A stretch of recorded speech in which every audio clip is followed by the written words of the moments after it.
이 말씀 중심으로 가정의 행복은 기쁨, 감사, 기도에 있습니다. 이것이 오늘 말씀의 주제입니다.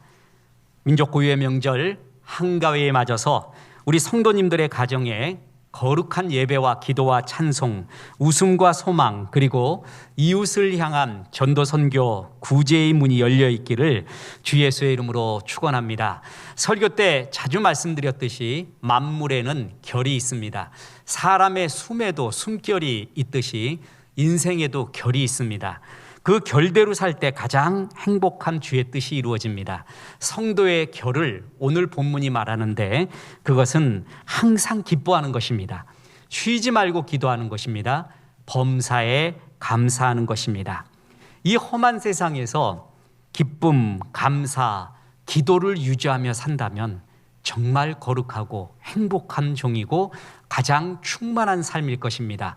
이런 삶이 넘쳐나기를 주 예수의 이름으로 축원합니다. 먼저 주 안에서 기뻐해야 합니다. 5장 16절 다시 보겠습니다. 항상 기뻐하라. 창세기에 보면 하나님의 속성이 나오는데 만물을 만드신 창조주 하나님이 나옵니다. 그리고 창조한 다음에 복 주시는 하나님이 나오죠. 그리고 난 다음에 보시기에 좋았더라 기뻐하는 하나님이 나옵니다. 우리 하나님은 기뻐하는 하나님, 복을 주시며 기뻐하는 하나님, 기쁨의 하나님입니다. 그래서 주님을 전심으로 향하는 성도에게 이것은 거의 100%입니다. 반드시 주시는 것이 있는데 하늘의 기쁨이라는 것입니다. 신앙생활하면 반드시 기쁨을 주십니다. 시편 16편 11절에 보면 주께서 생명의 길을 내게 보이시리니 주의 앞에는 충만한 기쁨이 있고 주의 오른쪽에는 영원한 즐거움이 있나이다. 충만한 기쁨, 영원한 즐거움, 이것은 하나님을 전심으로 따르는 백성들에게 주는 주님의 약속이고 우리가 당연히 누려야 될 하늘의 최고의 축복 중에 하나입니다.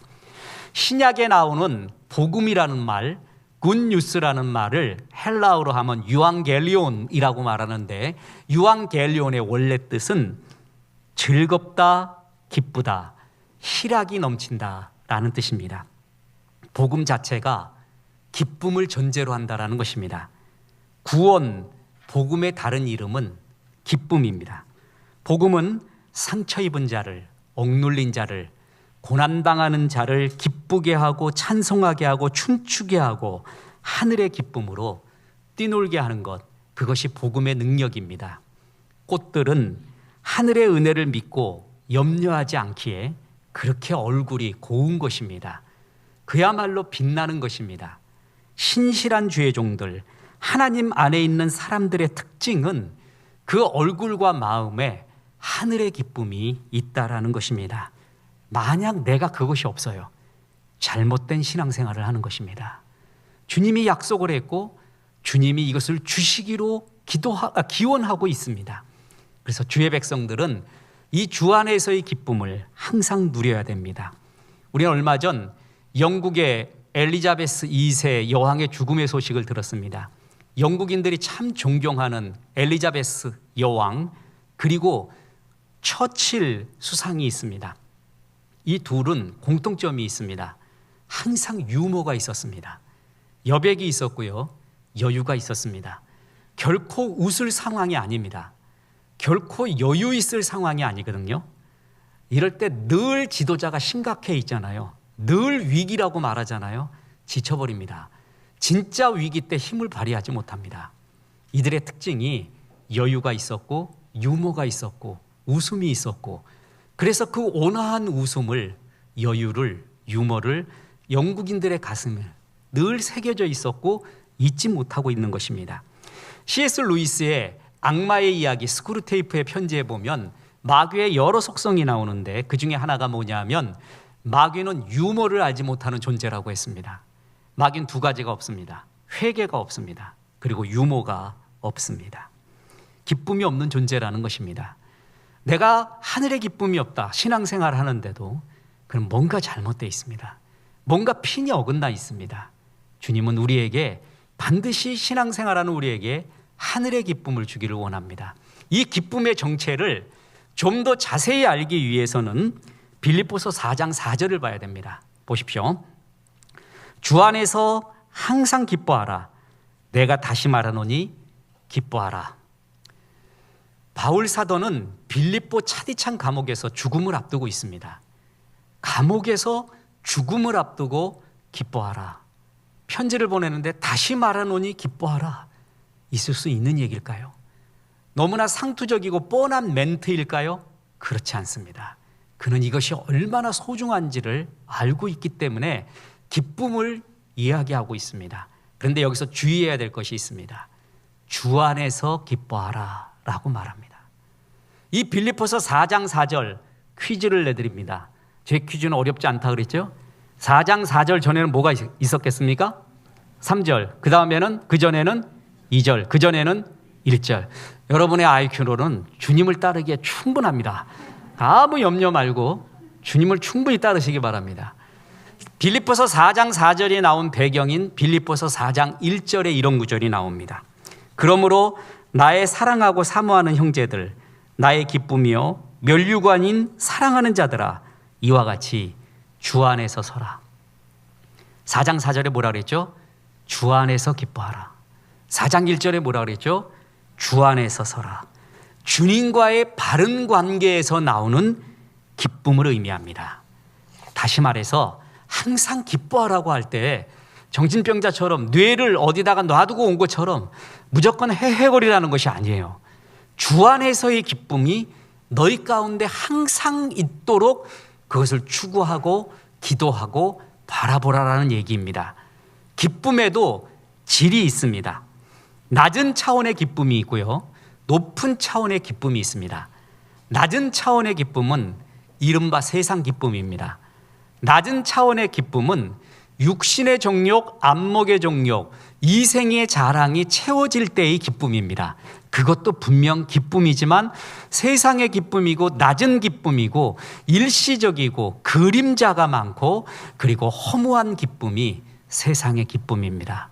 높은 차원의 기쁨이 있습니다. 그것은 하나님과 동행하는 기쁨입니다. 하나님께 영광 돌리는 기쁨입니다. 보십시오. 도둑놈이 남의 집을 아무 흔적 없이 다 털었고 금은보화를 다 갖고 나왔어요. 기쁠까요? 안 기쁠까요? 기뻐요. 도박꾼이 그 화투장에서 싹쓸이 해버렸어요. 기쁠까요? 안 기쁠까요? 기뻐요. 이것도 기쁨입니다. 이 기쁨은 낮은 차원의 기쁨, 죄악의 기쁨, 내 죄성을 만족시키는 기쁨입니다. 성경에서 항상 기뻐하라는 것은 그런 기쁨이 아닙니다. 주님과 동행하는 기쁨, 전도 선교 구제하여서 이웃을 살리게 하는 기쁨, 이런 기쁨은 하나도 없고 육신의 정욕, 안목의 정욕, 이생의 자랑의 기쁨만 있다고 하면은 그것은 성경이 말하는 기쁨이 아닙니다. 하나님을 믿기 시작하면 이 세상 기쁨과는 다른 하늘의 기쁨이라는 것이 있구나, 이것이 정말 소중하구나라는 것을 체험해 갑니다. 그래서 성경은 요한복음 15장 11절에서 내가 이것을 너희에게 이름은 내 기쁨이 너희 안에 있어 너희 기쁨을 충만하게 하려 함이라. 내 기쁨이 너희 안에 있기를 원한대요. 하나님과 동행했던, 하나님을 늘 아버지라 부르며 하나님께 긴밀하게 연결되어 있던 예수님의 기쁨, 나는 전도하러 왔노라 하듯이 전도하고 선교하고 구제해서 이웃을 살려내는 하늘의 기쁨, 그것이 예수님의 진정한 기쁨이었어요. 내 기쁨이 너희 안에 있기를 원한다. 이것이 진짜 변하지 않는 주의 기쁨이라는 것입니다. 돌아보십시오. 나한테는 이 예배와 기도했던, 찬송했던 기쁨이 있는가? 이웃을 살려낸 기쁨이 있는가? 그것이 없이 이생의 자랑의 기쁨만 있었구나, 육신의 정욕, 안목의 정욕의 기쁨만 있었구나 한다면 하나님 앞에 돌이키며 주 안에서의 기쁨을 받아야 됩니다. 자, 우리가 너무나 잘 아는, 그리고 지금도 이 구절 외에 더 축복하는 구절이 있을까 할 정도로 우리 모두가 암송하는 구절이 요한 3서 1장 2절입니다. 보십시오. 사랑하는 자여, 내 영혼이 잘됨 같이 내가 범사에 잘되고 강건하기를 내가 간구하노라. 전제가 뭐죠? 영혼이 잘 돼야 돼요. 영혼이 잘 되지 않는데 범사가 잘 되고 육신도 강건하잖아요. 그것은 오히려 축복이 아닙니다. 영혼이 잘 되지 않았어요. 예배하지 않았어요. 기도하고 찬송하지도 않고 전도하고 선교하고 구제하지도 않았어요. 그런데 잘 돼요. 하나님 없이도 사는구나. 나 혼자 내가 주인 돼서 살아도 되는구나 하는 생각이 점점 더 쌓아지게 됩니다. 그것은 결코 축복이 아닙니다. 결정적인 한 방이 그에게 임하게 됩니다. 정말 그때 당황하게 되고 삶이 무너지게 돼 있습니다. 영혼이 먼저 잘 돼야 됩니다. 항상 기뻐하라. 주 안에서 기뻐하라. 영혼이 먼저 잘 되라. 거기서 나오는 하나님과 동행하는 기쁨, 그리고 이웃을 살려내는 기쁨. 언어에도 온도가 있습니다. 신앙에도 온도가 있는데 신앙의 최고의 온도가 기쁨의 온도입니다. 저는 무인도에 경건서적 3개를 가지고 간다면 뭘 갖고 가겠냐? 저는 한 권은 너무 박해요.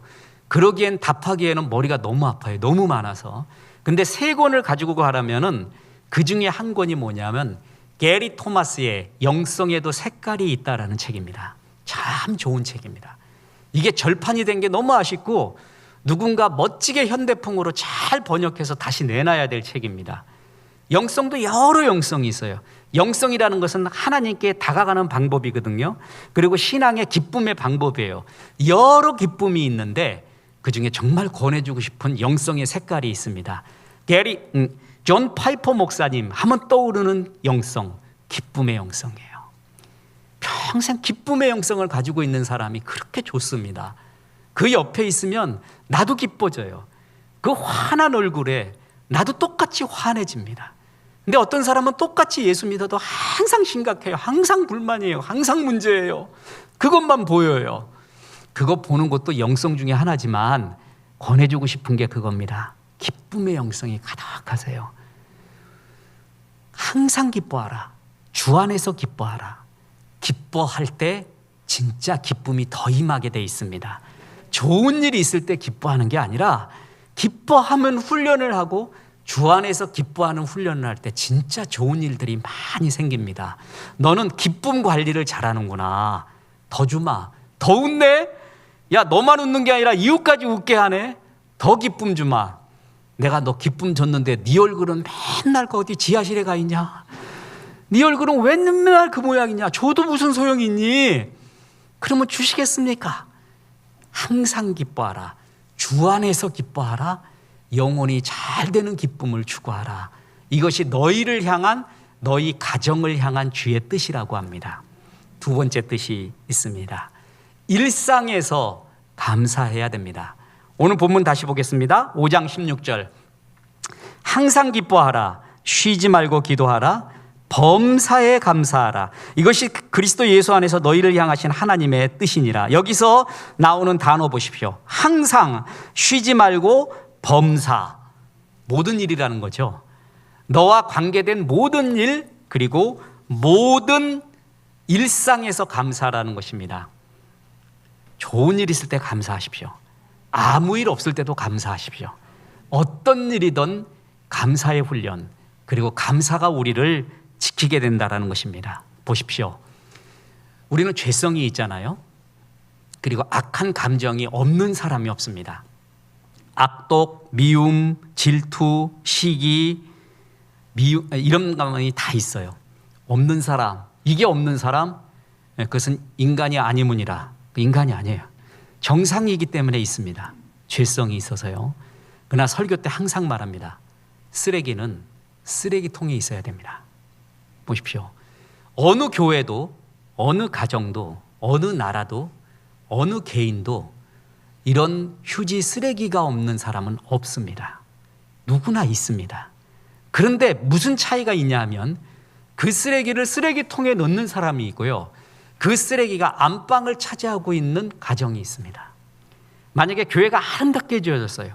집도 너무나 아름다워요. 근데 안방에 쓰레기가 널려 있으면 그 집은 쓰레기집이 됩니다.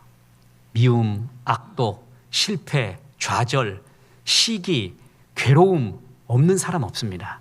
그거 휴지통에 넣어보십시오. 내 마음의 지성소, 내 안방에 널려 있으면 안 됩니다. 문제 없는 교회 없습니다. 근데 그 문제를 교회 본당에 풀어놓으면 교회는 쓰레기 교회가 됩니다. 문제 없는 가정이 없습니다. 그 쓰레기를 집안 안방에다 풀어놓으면 쓰레기 집안이 됩니다. 휴지통에 넣으십시오. 그리고 감사하며 사는 것이에요. 원망 대신에 감사로 사는 것입니다. 이것이 성도의 삶입니다. 좋은 일 있을 때 반드시 감사하십시오. 인생은 크게 세 가지입니다. 성공 관리, 실패 관리, 일상 관리예요. 좋은 일이 있잖아요. 이 성공 관리를 못해서 망하는 사람이 대부분이에요. 성공하고 힘이 있을 때 망하는 사람이 참 많이 있습니다. 성공 관리의 최고는 뭐냐면 감사라는 것입니다. 다윗이 그랬습니다. 이제 좀 여유가 생겼어요. 좋은 일도 많이 생겨요. 넉넉해졌어요. 그때 집중하는 게 뭔지 아십니까? 내 자신입니다. 과시합니다. 거드름 피우기 시작합니다. 게으르기 시작합니다. 그때부터 그 성공은 무너지기 시작합니다. 다윗은 성공했을 때 하나님을 생각합니다. 보십시오. 저는 다윗의 고백 중에 가장 아름다운 세 가지 고백 중에 하나, 사무엘하 7장 1절부터입니다. 여호와께서 주위의 모든 원수를 무찌르사 왕으로 궁에 편안히 살게 하신 때에 왕이 선지자 나단에게 이르되 볼지어다 나는 백향목 궁에 살거늘 하나님의 궤는 휘장 가운데 있도다. 나는 백향목 궁에 하나님의 은혜로 삽니다. 근데 하나님의 언약궤는 아직도 계달의 장막에 피 맞고 있습니다. 이게 송구합니다. 미안합니다. 성전 짓기를 원합니다. 그렇게 말하는 것이에요. 하나님은 이렇게 감사의 마음, 미안한 마음, 빚진 마음, 성공했을 때 주님을 생각하는 마음을 그렇게 좋아합니다. 그리고 그것을 정말 내 마음에 합했다고 말합니다. 좋은 일 있잖아요. 반드시 빚진 마음이 있어야 돼요. 어려움이 나한테는 빗겨나가잖아요. 감사하십시오. 그리고 그 이웃과 하나님에 대한 빚진 마음을 항상 가지십시오. 이것이 진짜 좋은 일이 있을 때 감사하는 빚진 마음입니다. 뿐만 아닙니다. 아무 일 없을 때도 감사하십시오. 최영경 씨가 지은 빨간머리 앤이라는 글에 아주 재미난 구절이 나오는데 보십시오. 소풍 가는 날, 약속 있는 날, 친구 생일 파티하는 날, 어렸을 땐 이벤트 있는 날이 기다려졌는데 지금은 아무것도 없는 날이 기다려진다.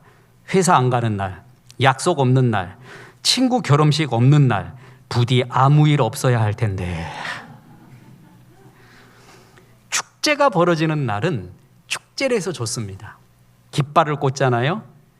아무것도 없는 날은 아무것도 없이 쉴 수 있어서 행복한 날입니다. 핸드폰이 울리면 나를 기억해주는 사람이 있어서 고마운 거예요. 핸드폰이 안 울리면 쉴 수 있어서 고마운 것입니다. 축제의 날은 깃발을 꽂습니다. 성취를 합니다. 그러나 안식의 날은 본질을 돌아보며 시를 짓습니다. 그래서 축제의 날도 감사해야 되고 아무것도 없는 날도 감사해야 됩니다. 이 둘의 조화가 필요하다는 걸 알고 하나님은 축제와 아무것도 없는 날, 비 오는 날, 흐리는 날, 햇빛 밝은 날을 번갈아 주십니다. 그래서 다 느끼게 하십니다. 그래서 전인적인 인간으로 우리를 만든다라는 것입니다. 얼마나 좋습니까? 그래서 특별한 날, 정말 이건 감사하다, 기적을 느꼈다 하는 날도 감사해야 되지만 아무것도 없는 날 더 감사해야 됩니다. 보십시오.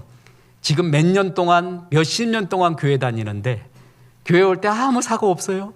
집에도 잘 가요. 밥도 잘 먹어요. 아무것도 아닌 것 같지만 이것처럼 감사할 일이 어디 있습니까? 우리 애들 두 애들이 왔는데 파김치를 그렇게 잘 먹습니다. 잘 먹는 게 얼마나 감사한지 몰라요. 저도 안 먹어 이것들이. 쳐다만 보고 그냥 소 닭 보듯이 보고 있어요. 사람 얼마나 열불이 날까요? 잘 먹어요. 그냥 돌쇠처럼 잘 먹어요. 내가 식욕이 있다고요? 감사하십시오. 햇살 비치는 거 감사하십시오. 내가 이렇게 열기가 있다는 거 감사하십시오. 그런데 어떤 사람은 조용해요. 차분하게 살아요. 이 사람도 감사하십시오. 주께서 내게 주신 은사고 기질입니다. 노수봉 씨가 지은 광고회사라는 책에 보면 이렇게 나옵니다. 예전에는 심장 박동수를 빠르게 하는 사람이 좋았다. 요즘에는 심장 박동수를 느리게 하는 사람이 좋아졌다. 사람은 두 종류가 있어요. 만나면 가슴 뛰는 사람이 있어요. 불덩이 같은 사람이 있거든요. 그래서 막 타올라요. 나도 막 그 불덩이와 사명을 배우고 싶어요. 근데 그런 사람 너무 옆에 있으면 타 죽을 것 같아. 어떨 때 부담이 돼 죽겠어. 기도합시다 시작하면 보통 2시간이야. 그리고 기도 시작을 하면 침례를 얼마나 하는지. 침례라고 아세요? 주여 하고 침을 그냥 연방으로 터뜨려요. 온 몸이 침으로 침례를 받아버려요. 2시간. 그리고 또 목은 외쳐. 목은 하도 쳐가지고 그냥 목이 날아가는 것 같아요. 좋은데 어떨 땐 부담스러워요. 어떨 땐 말이에요, 가슴을 가라앉히는 사람이 있어요. 아무것도 안 해도 그 사람하고 있으면 그렇게 좋아.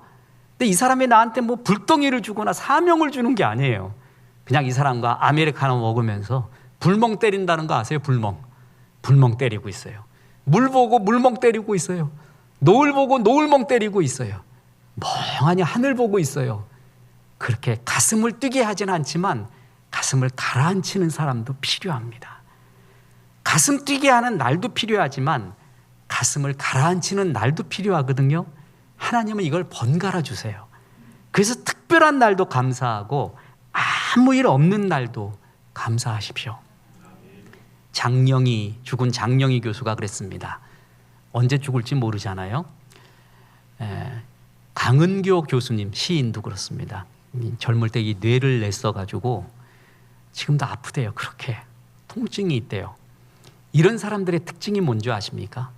우리가 일상 아무것도 없는 것 같은 하루 있잖아요. 그 하루가 기적이라는 것을 아는 사람들이에요. 그게 기적이구나라는 것을 매번 느껴요. 정말 느껴요. 고난은 또 그런 기쁨이, 그런 하루하루를 기적으로 맞이하는, 꽃봉우리로 맞이하는 그런 하나님의 일이 있습니다. 그래서 어느 날에도 감사하는 거예요. 범사, 그것은 모든 일이라는 것입니다. 특별한 날도, 일상적인 날도, 그 어떤 날도 감사의 훈련이 하는 사람, 이 사람이 정말 성숙된 자입니다. 보십시오. 너희를 향하신 뜻이라고 한 3가지가 있는데, 항상 기뻐하라, 쉬지 말고 기도하라, 범사에 감사하라. 이 3가지 중에 기쁨과 감사가 동일어예요. 사실은. 그죠? 그만큼 3가지를 말하는데 동호, 반복적인 이야기를 하면서 너희에게 이 기쁨과 감사가 있기를 원한다. 그 기쁨과 감사는 주님 때문에 있는 기쁨과 감사. 이 사람이 진짜 고수입니다. 사람이 마음이 무너지잖아요. 돈 많아도 자살합니다. 건강해도 자살하고요. 멋있게 생겨도 자살합니다. 많은 걸 이뤄도 극단적인 선택을 합니다. 마음이 무너질 때 그래요. 그 마음이 감사와 기쁨으로 지켜지는 사람은 그 어떤 때도 충만합니다. 환경과 모든 것을 벗어나 있어요. 그 절대 기쁨, 절대 감사가 있는 사람 최고입니다. 그런 가정, 그런 내가 되기를 기도하십시오. 그리고 또 하나가 있습니다. 고난 중에는 기도하라라는 것입니다. 다시 5장 17절 보겠습니다. 쉬지 말고 기도하라. 하나님이 우리에게 기도하라고 할 때 쉬지 말고 기도하라는 여러 이유가 있습니다. 그 중에 하나는 우리 인생들은요, 죄성, 죄악의 역사입니다. 전쟁의 역사죠. 하나님 떠나면서부터 국가도, 집단도, 개인도 죄악의 역사가 시작이 됐어요. 그래서 그 죄악으로 인한 고난이 끝이 없습니다. 내가 죄범하지 않아도요, 우리 모두가 범했던 죄를, 죄의 쓴 열매를 내가 받습니다. 내가 환경을 파괴하고 내가 전쟁을 일으켰던, 다른 사람이 전쟁을 일으켰던 그 해악을 개인적인 내가 받기도 합니다. 그래서 우린 끊임없이 쉬지 말고 기도해야 된다는 것입니다. 분명한 것이 있습니다. 고난이 임하잖아요. 무조건 기도 시작입니다. 보십시오. 야고보서 5장 13절에 너희 중에 고난당하는 자가 있느냐? 그는 기도할 것이요. 즐거워하는 자가 있느냐? 그는 찬송할지니라. 성경은 간단하게 말합니다. 고난당하냐? 그럼 뭐하라? 기도하라. 기도하면서부터 주의 역사가 일어나거든요. 그런데 그 주의 역사와 도움을 얻지 못해요. 그 이유가 뭐냐면 야고보서 4장 2절에 너희가 얻지 못함은, 주의 은혜를 얻지 못하면, 주의 도움을 얻지 못함은 구하지 아니하기 때문이에요. 기도하지 않기 때문에 주님의 은혜와 주님의 도움을 얻지 못한다고 합니다. 우리 자기계발학자들이 많이 얘기하는 것이 있습니다. 위기는 기회다. 그 말은 반만 맞습니다. 어떤 사람한테 위기와 고난은 무너짐의 시초입니다. 그런데 어떤 사람한테 위기와 고난은 일어섬의 시초, 기회가 됩니다. 성도에게 고난은 고난당했는데도 기도하지 않고 있잖아요. 계속 마음이 강팍해집니다. 교만해집니다. 딱딱해집니다. 길가에 뿌린 씨앗처럼 딱딱해진 마음에는 아무리 주의 씨앗이 뿌려져도 역사가 일어나지 않습니다. 그렇게 굳어지는 교만함이 넘쳐나게 됩니다. 그러나 기도하면 그 흙이 부드러워지기 시작합니다. 주의 역사가 일어나기 시작합니다. 위기가 기회라고요? 고난이 기회라고요? 기도하지 않는 사람한테는 기회가 아닙니다. 그래서 너희 중에 고난당하는 자가 있느냐? 그는 뭐 하라고요? 기도할 것이요. 여러분, 오늘이 추석의 다음 날이죠? 오늘 전날이 무슨 날이었습니까? 추석. 저는 어려운 걸 안 묻습니다. 추석에 되게 집에 있잖아요. 그래서 이제 집에 다들 있는데, 좀 담임 목사니까 또 교회를 이렇게 나왔습니다. 엘리베이터를 탔어요. 5층을 딱 누르는데 엘리베이터 안에 집사님 한 분이 있는 거예요. 깜짝 놀랐어요. 그날이 무슨 날이었다고요? 추석. 집에 있어야 되고, 동그랑땡 만들어야 되고, 전만 맛있게 먹어야 되는데 기도하러 오셨구나. 기도하러 왔대요. 그래서 추석 때 기도하러 왔구나. 그러면 제가 IQ가 아무리 50이라도 그 정도는 알아요. 집사님 같이 올라오십시오. 상담을 합시다. 같이 기도합시다. 그래서 올라와서 기도했어요. 제가 그때 느낀 게 있습니다. 추석 때 기도하러 왔다. 엘리베이터에서 담임 목사를 만나 기도받았다. 문제 끝입니다. 해결되고 있는 거예요. 해결이 시작되고 있는 거예요. 전 믿습니다. 고난당하는 자가 있느냐? 기도하라. 성경의 이 심플하면서도, 이 단순하면서도 명료한 선언. 고난당하면 기도의 시작은 하나님의 도움의 시작입니다. 하나님은 한 가지 방법에 매이지 않는 분이라 그러죠. 기도 시작할 때 우리의 문제를 완전히 없애줄 수도 있습니다. 그 문제 자체를 없애주는 방법으로 응답하세요. 또 어떨 때는요, 문제는 그냥 놔두고 나를 커지게 만듭니다. 그리고 그 문제 자체가 축복이 오히려 되도록 만들어버려요. 하나님의 방법은 한 가지에 매이지 않습니다. 여러 가지가 있어요. 그러나 기도를 시작하잖아요. 그러면 어떤 하나님의 응답이든 간에 주의 응답이 시작이 됩니다. 너희가 구하지 아니함은, 얻지 못함은 뭐하지 않기 때문이라고요? 구하지 않기 때문이에요. 기도하지 않으면 이 도움을 얻을 수가 없는 거예요. 기도는 다시 하나님과의 관계가 회복된다는 겸손을 의미합니다. 그때부터 역사가 일어나게 되는 것입니다. 보십시오. 정말 만나보고 싶은 사람, 닉 부이치치, 사지가 없이 태어났잖아요. 설교 시간에도 수없이 간증을 했고, 어떤 평론가는 빌 게이츠나 스티브 잡스, 일론 머스크보다, 워런 버핏보다 온 인류가 정말 존경하는 사람, 닉 부이치치. 그는 사지가 없이 태어났습니다. 아버지가 목사입니다. 닉 부이치치도 수없이 기도를 했습니다. 그의 기도에 대한 주의 응답은 기도 시작과 동시에 팔다리가 길게 뻗어나오는 게 아니라 그대로 놔뒀습니다. 그대로 놔둠에도 불구하고 그는 정말 그 장애에 묶이지 않는, 그 결박이 그의 삶을 묶지 못하는 삶을 삽니다. 사지 멀쩡해도 수영 못하는 사람 많습니다. 저도 물에만 들어가면 확실한 잠수함이 됩니다. 나오질 않습니다. 계속 밑으로만 갑니다. 닉 부이치치 사지가 없는데 완전 물개입니다. 우리 주일날 드럼 이승용 집사님 정말 잘 치잖아요. 그럼 드럼 학원 하고 있습니다.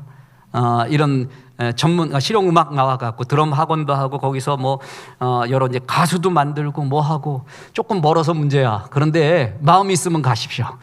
정말 신앙으로 이렇게 길러주고 있어요. 드럼 얼마나 좋습니까? 나 드럼 못 칩니다. 닉 부이치치 얼마나 잘 치는 줄 아십니까? 그 조그만 그 오리발 같은 걸로 요렇게 치면서 드럼 치고 앉았어요. 더군다나 시리에 빠진 수많은 영혼을 전 세계를 돌면서 600만 명한테 복음을 전합니다.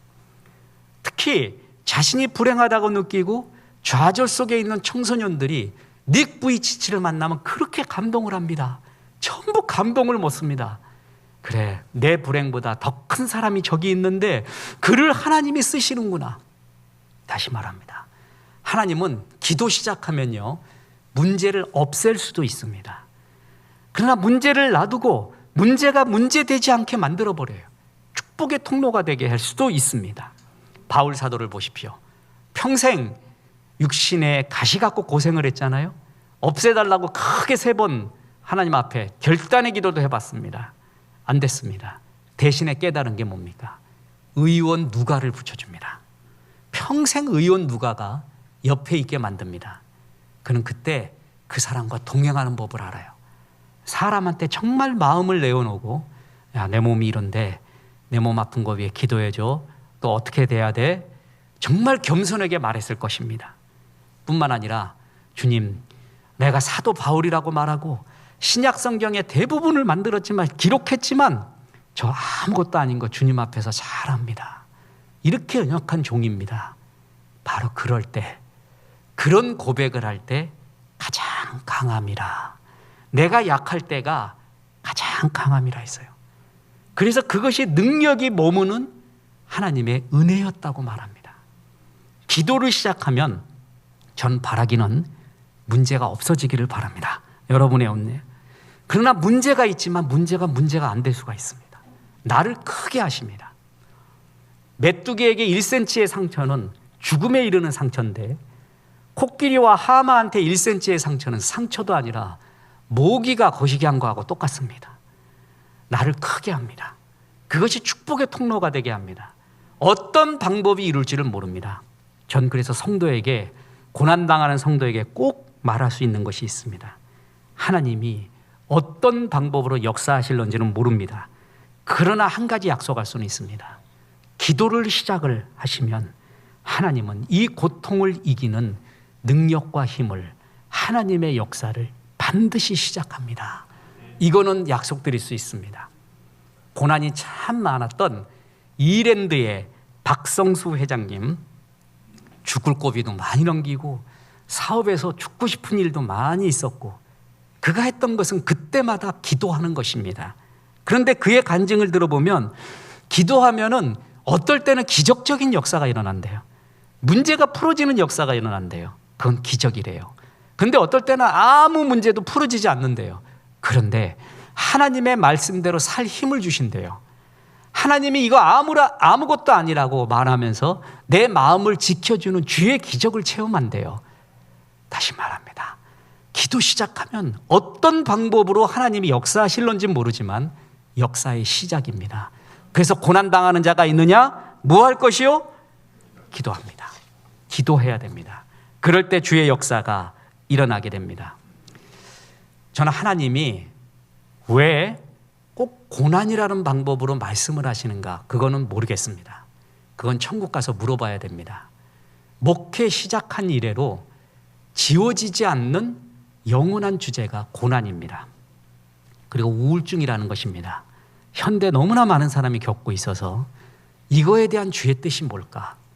고난은 모든 인생, 모든 강단의 영원한 주제입니다. 그러나 고난의 유익은 성경이 정말 많이 말하고 있습니다. 하나님 앞에 겸손해집니다. 현실적인 것이 아닌 영원한 것을 고난을 통해서 바라보게 합니다. 현실의 것이 이생의 자랑, 육신의 정욕, 안목의 정욕이 아무것도 아니라는 거 고난 속에서 합니다. 그 전에 정말 모릅니다. 그리고 그것은 정말 안개 같구나라는 걸 알고 영원한 것이 무엇인가? 기도 시작한다? 하나님과 연결이 시작한다는 거거든요. 그래서 고난당하면 하나님 앞에 겸손해집니다. 영원한 것 바라봅니다. 뿐만 아니라 고난 속에서 이웃에 대한 공감, 이해를 하게 됩니다. 어려움 하나도 없는 사람이 제일 무서운 사람입니다. 이 사람은 남의 어려움을 이해를 못합니다. 왜 어른들의 말씀에 그런 거 있잖아요. 남의 자식 욕하지 말라고. 네 자식 지금 잘 된다고 남의 자식 욕하지 말라는 말이 있습니다. 네 자식 어떻게 될는지 모른다는 겁니다. 자식 때문에 속 썩어본 사람은 속 썩고 있는 이웃, 그것을 이해를 합니다. 충분히 눈물을 흘려줍니다. 아이고, 그 마음 알지 내가. 그 마음 안다. 공감을 하게 돼요. 하나님은 그래서 고난을 선용하셔서 이웃을 이해하게끔 만듭니다. 몸이 아파요. 그때의 심정 아무도 모릅니다. 그때는 아픈 사람만 압니다. 나중에는 아프다는 말도 지겨워 죽겠어요. 그 말도 하기가 미안해 죽겠어요. 너무나 평범한 말이 돼요. 그런 말 있잖아요. 머리, 어깨, 무릎, 발, 무릎, 발 다 아파. 거기가. 그거 다 아파. 오늘은 머리에, 그 다음 날은 어깨, 무릎, 발 다 아프다는데 그 말 한두 번 들을 때 듣기 좋은 꽃노래도 3번 들으면 괴롭다고 하는데 아프다고 하는 거 3번, 30번 들어봐요. 좋은가? 나중에 밋밋해져요. 아픈 사람이 그 말할 때도 알아요. 근데 아픈 사람만 알아. 서로 아픈 거 자랑해. 그러면서 어디냐 공감을 해요. 강도가 총 들고 갔다가도 손 들어 그랬는데 손 못 든다 그랬죠. 오헨리의 강도와 신경통. 알고 보니까 주인이 신경통이야. 그랬더니 강도가 하는 말이 나도 사실 신경통 때문에 강도짓 하는 건데 그러면서 무슨 약 썼어? 그래서 그리고 어떤 게 줬어? 민간요법은 뭐예요?부터 시작해서 밤새도록 신경통 얘기만 하다가 아침에 커피 한 잔 얻어먹고 나왔대요. 그게 강도와 신경통이야. 아프면 다 이해. 서로가 통해요. 이웃을 향해 넓은 마음이 있어요. 하나님께서는 바로 이 고난을 통해서 기도하라고 하면서 하나님 앞에 겸손하고 영원한 것 바라봐라. 이웃을 이해해라. 그리고 기도 시작하면 하나님이 어떤 방법이든 간에 역사의 시작이 일어나는 거예요. 그래서 쉬지 말고 기도하라. 항상 기뻐하라. 쉬지 말고 기도하라. 범사에 감사하라. 이 말씀을 들으면 생각나는 집사님 한 분 이야기하고 마칠까 합니다. 기독교 잡지에 나온 향기로운 별명이 감사 집사님이었습니다. 그의 이름은 스틸 워러. 잔잔한 물가 집사님, 미스터 잔잔한 물가. 참 재밌죠? 이름도 참 아름답습니다. 이분이 얼마나 감사를 잘하면 감사 집사라고 별명을 붙였겠습니까? 그렇게 늘 감사하며 기뻐하며 살았습니다. 이분이 직장 생활 은퇴를 했습니다. 그때부터 부인이 알츠하이머 증세를 나타내기 시작했습니다. 정성껏 돌봤는데도 사람도 못 알아보게 됐습니다. 어쩔 수 없어서 전문가의 손을 빌어야 된다 하며 요양원으로 보내게 되었습니다. 그 후로 이 감사 집사님, 스틸 워러 집사님은 아내를 위해 아내가 좋아하는 아이스크림을 사들고 요양원을 늘 방문했습니다. 그런 가운데도 감사를 잃지 않았습니다. 그런데 이제 아내가 남편을 못 알아보는 지경에 이르게 되었습니다. 그래서 이 집사님은 기도하였습니다. 하나님, 아내가 옛날처럼 저를 알아보기만 했으면 좋겠습니다. 아내가 저를 옛날처럼 여보라고 불러줬으면 정말 좋겠습니다. 기도했습니다. 그리고 그 기도의 응답이 이루어졌는지 요양원 찾아갈 때마다 확인했습니다. 집사님은 아내에게 여보, 나 누구야? 라고 물으면 그러나 안타깝게도 아내는 늘 하는 말이 아이스크림 갖다 주는 아저씨, 이렇게 대답했습니다. 집사님은 다시 기도했습니다. 주님, 간절히 기도합니다. 저의 기도를 좀 들어주셨으면 좋겠습니다. 그랬더니 기도하는 중에 번뜩이는 아이디어가 떠오르게 되었습니다. 그래서 자신이 다니는 교회 담임 목사님을 찾아갔습니다. 목사님, 제가 아내를 위해 기도하는데 저를 몰라보는 아내를 위해 기도하는데 좋은 아이디어가 떠올랐습니다. 목사님, 이제 곧 성탄절이 다가오는데 그 성탄절 날 우리 부부의 결혼식을 한 번 더 할 수 있도록 허락해 주시겠습니까? 목사님이 깜짝 놀랐습니다. 왜 그렇죠? 혹시 결혼식을 하면 이제 내 아내가 나를 남편이라고 불러줄 수 있을 것 같습니다. 목사님이 좋은 아이디어입니다. 결혼 주례를 준비하겠습니다 했습니다. 그런데 역시 염려했던 대로 프로포즈를 안 받아주면 끝이거든요. 이 스틸워러 집사님이 아내한테 말합니다. 나와 결혼해 주겠습니까? 그러니까 노하고 단호하게 아내가 말합니다. 그런데 이 집사님이 실망하지 않습니다. 왜냐하면 집사님이 비장의 무기가 있었습니다. 그건 아이스크림이었습니다. 그래서 아내한테 말했습니다. 나하고 결혼하지 않으면 이제부터 아이스크림 없어! 그랬더니 결혼하겠다고 합니다. 그래서 성탄절 날 목사님을 주례사로 세워서 결혼하게 되었습니다. 목사님이 이 감사 집사님한테 물었습니다. 옆에 있는 이 여인을 아내로 삼아 변함없이 사랑하고 남편의 의미를 다할 것을 주님 앞에서 이웃 앞에서 서약합니까? 아멘. 그렇게 하겠습니다. 아내에게 묻습니다. 당신도 이 사람을 남편으로 맞아 그 어느 때든지 하나님 안에서 사랑하겠습니까? 아멘. 그렇게 하겠습니다. 그 다음 날부터 아내는 남편을 여보라고 부르기 시작했습니다. 그렇게 6개월간 행복한 나날을 지내고 하나님이 아내를 불러가게 되었습니다. 그 장례식 날 스틸워러 집사님은 감동적인 고백을 하게 됩니다. 제가 무엇을 하나님께 불평하겠습니까? 저는 아내와 함께 교회를 섬기고 제게 주어진 인생을 아내와 함께 살면서 언제나 행복하고 감사했습니다. 그런데 마지막 한 가지 소원이 있었습니다. 제 아내가 정신적으로 아프기 시작했을 때 다시 한번 나를 알아보고 남편으로 불러주는 것이었습니다. 저는 기도했고 하나님께서 그 기도에 응답해 주신 덕분에 제 아내는 하루도 빼놓지 않고 지난 6개월간 저를 여보라고 불러주었습니다. 하나님 감사합니다.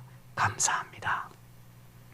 이렇게 감사를 잊지 않는 사람, 기쁨을 잊지 않는 사람, 기도를 잃지 않았던 사람, 이 사람이 진짜 행복한 사람 아니었을까요?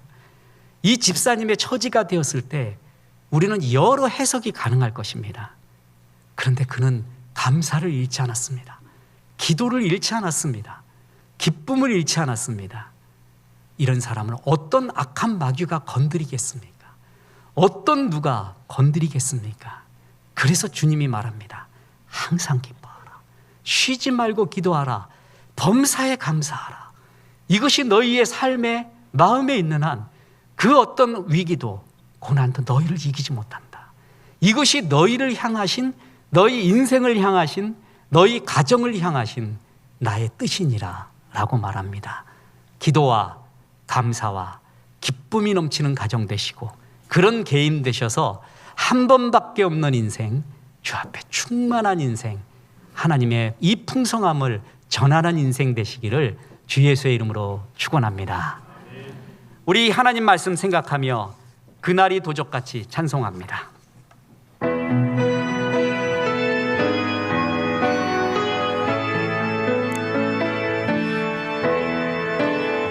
그날이 도적같이 이를 줄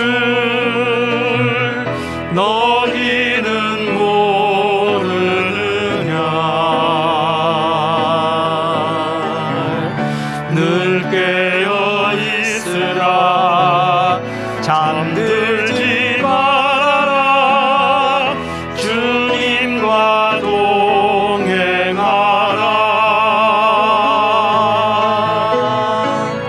항상 기뻐하라.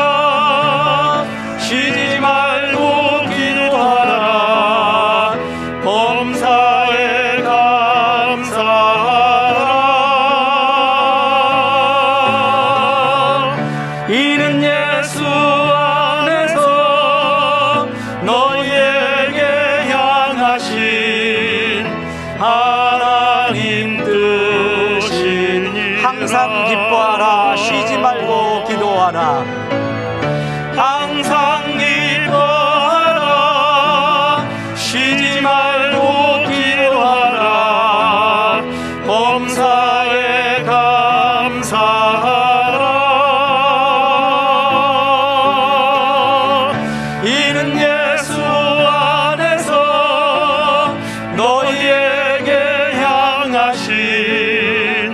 하나님 뜻이니라.